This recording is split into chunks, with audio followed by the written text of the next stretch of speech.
I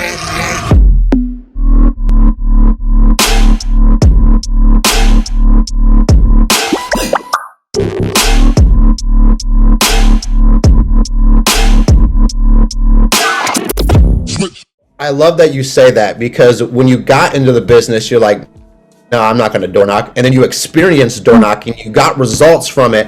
Now in your 2 months, Summer, how many, I mean, if you had to guess, ballpark, how many doors do you think you've knocked on if you had to take a guess? It's going from saying I'm not going to door knock to now 2 months later, you're like, I'll door knock all day. Yeah. So usually at the end of I'll go through my appointments. I'm not going to lie. I'm not a stick to schedule type of person. Like if I have 30 minutes, an hour, I'm just going to go to the next house. I'm not going to wait for your appointment. And then once I'm through with those, then I'll just go door knock the rest of the day till, 6 o'clock, 7 o'clock, whatever. But overall, I would say I've door knocked probably like 40 doors in that first month. Yep. Love that. And so I wanted you to touch on that, because I'm not going to lie to you, Summer. We got a bunch of people, especially on this call, that all they do is sit at home or sit at an office and make dials. And they've proven that it can work. But at the same time, I know that the impact and how much experience and how much you can learn from the door knocking. So like, what would you say to a person that has not knocked on a door or are against going out in the field and getting that experience? What would you, I guess, your 1 or 2 tidbits be for somebody who's never done it before? Right. So my advice to someone, who's never gone out in the field is just I think what works for me is just being myself. I'm a very interactive, outgoing person, and I don't like sitting at a desk. So I think it excites me. Like, honestly, I'm not the biggest fan of dial days. I'd way rather just go out in the field and interact with people all day. So I think my advice to people who maybe are scared to go in the field, it's literally so fun. I have so many stories with clients that are just the nicest people that still stay in contact with me, like invited me to their barbecue.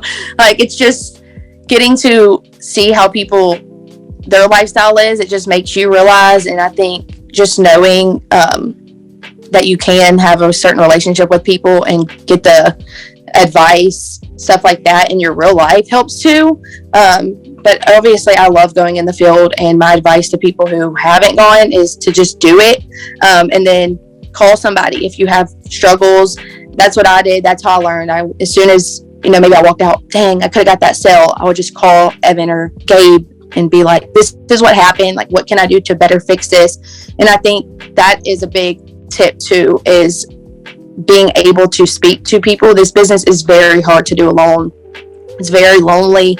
So talking to someone, building connection with someone on your team, even if it's not your upline, is the best advice I could give. And then just being able to be innovative and change something. If you're struggling with it, someone gives you advice, take it and run with it.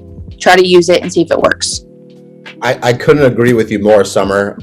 I think the biggest learning moment for any agent is right after the failure of not making the sell.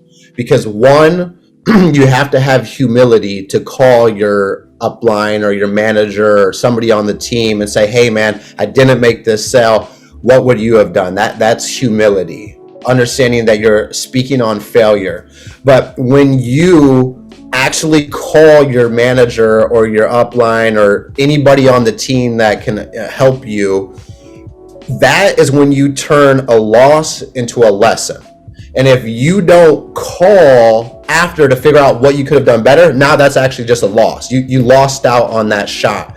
But if you make the 2 to 3 to 5 minute phone call on what you could have done better, now you take that loss into a lesson, and you never actually lost. You actually just learned from an experience, and you're going to be better as a producer. And I think that my man Jared Lindsay would agree with you about saying, I'd much rather be in the field than be on the phones. That man called me one day and was like, dude, I don't think I want to dial my leads anymore. I'm just going to door knock them all. I'm like, well, call me in 3 months. We'll see if you want to keep doing that.